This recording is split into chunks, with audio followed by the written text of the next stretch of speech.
भारत तिब्बत सहयोग मंच की राष्ट्रीय कार्यकारिणी की 2 दिवसीय महत्वपूर्ण बैठक 2 और 3 मई को जम्मू में आयोजित की गई। वर्ष में 2 बार होने वाली इस बैठक में राष्ट्रीय स्तर के सभी पदाधिकारी, सदस्य, प्रबुद्ध प्रकोष्ठ और प्रकृति संरक्षण प्रकोष्ठ के प्रतिनिधियों ने हिस्सा लिया।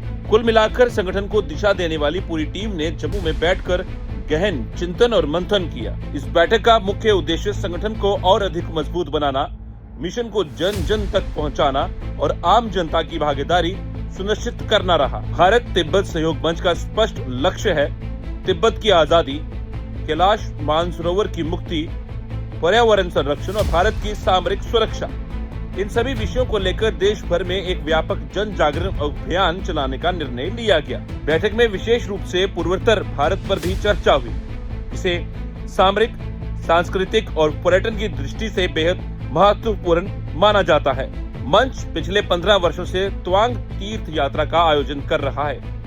इस यात्रा में देश भर से 400 से 500 लोग गुवाहाटी से अरुणाचल प्रदेश के तवांग और बुमला बॉर्डर तक पहुंचते हैं, जो भारत और तिब्बत की सीमा का महत्वपूर्ण क्षेत्र है। ये यात्रा केवल धार्मिक या सांस्कृतिक यात्रा नहीं, बल्कि एक मजबूत राष्ट्रीय संदेश भी है। ये संदेश चीन सहित पूरी दुनिया को दिया जाता है कि तिब्बत की धरती तिब्बतियों की है और भारत तिब्बत की स्वतंत्रता के समर्थन में मजबूती से खड़ा है। ये यात्रा भारत के 140 करोड़ लोगों की भावनाओं का प्रतीक बन चुकी है। पिछले 20 से 30 वर्षों में तिब्बत का मुद्दा लगभग शांत पड़ गया था, लेकिन राष्ट्रीय स्वयंसेवक संघ और भारत तिब्बत सहयोग मंच के कार्यकर्ताओं ने इसे फिर से जन आंदोलन का रूप दिया। लाखों कार्यकर्ताओं ने निस्वार्थ भाव से गांव-गांव पहुंचकर इस विषय को आम नागरिकों तक पहुंचाया।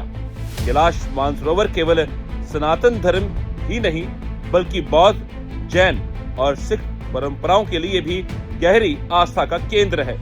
यही कारण है कि अब तिब्बत और कैलाश मानसरोवर की मुक्ति का मुद्दा केवल भारत या तिब्बत तक सीमित नहीं, बल्कि पूरे हिमालय क्षेत्र और वैश्विक स्तर पर एक बड़ा विषय बनता जा रहा है। भारत तिब्बत सहयोग मंच के राष्ट्रीय महामंत्री माननीय पंकज गोयल जी ने क्या कुछ कहा, आइए देखिए। 2 और 3 मई इन 2 दिनों में भारत तिब्बत सहयोग मंच के राष्ट्रीय कार्यकारिणी की बैठक यहाँ जम्मू में हुई है। ये बैठक वर्ष में 2 बार होती है। ये आज इस 6 मास की बैठक 6 मई जो है वो यहाँ जम्मू में हुई है। इसमें जो राष्ट्रीय कार्यकारिणी के पदाधिकारी सदस्य हैं वो सब इसमें हिस्सा लेते हैं। साथ ही जो हमारे 2 विभाग हैं, एक महिला विभाग और एक युवा विभाग, इन दोनों के राष्ट्रीय अध्यक्ष और महामंत्री, और साथ ही 2 प्रकोष्ठ भी हैं जिसमें संयोजक और सह संयोजक होते हैं, प्रबुद्ध प्रकोष्ठ और प्रकृति संरक्षण प्रकोष्ठ। तो उनके भी पदाधिकारियों ने राष्ट्रीय स्तर के को हिस्सा लिया है। तो कुल मिलाकर के जो संगठन को चलाने वाली टीम होती है, उस टीम ने 2 दिन बैठ करके यहाँ चिंतन मनन किया है और उस चिंतन में से ये निकला है कि अपने संगठन को, अपने मिशन को सब कार्यकर्ताओं के माध्यम से उनके सहयोग लेते हुए उसमें आम जनता का भी सहयोग लिया जाएगा। और जो हमारा मिशन है तिब्बत की आज़ादी, कैलाश मानसरोवर की मुक्ति, पर्यावरण की रक्षा, भारत की सुरक्षा, इन तमाम विषयों को लेकर के एक वृहद रूप से जनजागरण अभियान चलाया जाएगा। और जो पूर्वोत्तर भारत है, जो कि सामरिक दृष्टि से भी, सांस्कृतिक दृष्टि से भी और पर्यटन की दृष्टि से भी बहुत ही महत्वपूर्ण है, तो भारत तिब्बत सहयोग मंच पिछले 15 वर्षों से तवांग तीर्थ यात्रा करके वहां लेकर के जाता है, जिसमें देश भर के सभी प्रांत प्रदेशों के लोग, आम नागरिक जनता उसमें सहभागी होती है। लगभग 400, 450 से लेकर के 500 संख्या गुवाहाटी से लेकर के और बालीमू बॉर्डर होते हुए फिर तवांग और बुमला बॉर्डर, जो भारत और तिब्बत की सीमा है, वहां तक ये 400 से 500 लोग भारत के वहां जाकर के चीन को, एक चीन सहित पूरे विश्व को कड़ा संदेश देने का काम करते हैं कि जिस धरती पर खड़े होकर के चीन हुर्राने का काम करता है, वह धरती तिब्बत और तिब्बतियों की है, वो चीन के बाप की धरती नहीं है। तो इसलिए तुम इस धरती को छोड़ो और अपनी चीनी दीवार के भीतर वापस जाओ। ये संदेश चीन सहित पूरी दुनिया को ये 140 करोड़ भारतीयों का जो प्रतिनिधित्व 500 संख्या के रूप में यात्री के रूप में लोग करते हैं, ये पूरे देश का एक संदेश वहाँ तक जाता है।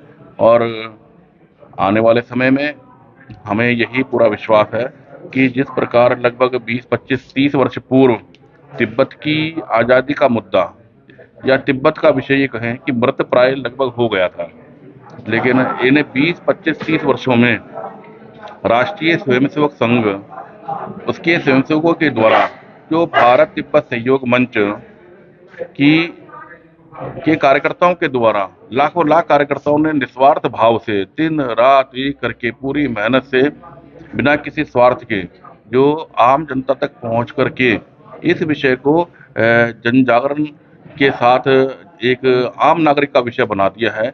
और हमारे आराध्य देव भगवान शंकर, उनका निवास स्थान कैलाश मानसरोवर, जो कि केवल सनातनियों के लिए नहीं बल्कि बौद्ध मत को मानने वाले भी, सिख मत को मानने वाले भी और जैन मत को मानने वाले भी, जो ये कहा जाए कि सनातन की जो 4 धाराएं हैं, इन सबको मानने वालों के लिए कैलाश मानसरोवर आस्था का विषय है, आस्था का प्रमुख केंद्र है। उसके लिए आज पूरे देश में नहीं बल्कि देश के बाहर भी जो हिमालयन रीजन के देश हैं उनमें भी तिब्बत और कैलाश मानसरोवर की मुक्ति का विषय एक बड़ा विषय बनता जा रहा है। और हमें पूरा विश्वास है आने वाले समय में केवल यह विषय तिब्बत और कैलाश मानसरोवर का विषय केवल भारत का विषय नहीं होगा बल्कि तिब्बतियों का भी विषय नहीं होगा, ये हिमालयन रीजन का विषय भी नहीं होगा, और तो और ये पूरा वैश्विक स्तर पर एक बहुत बड़ा विषय बनने वाला है।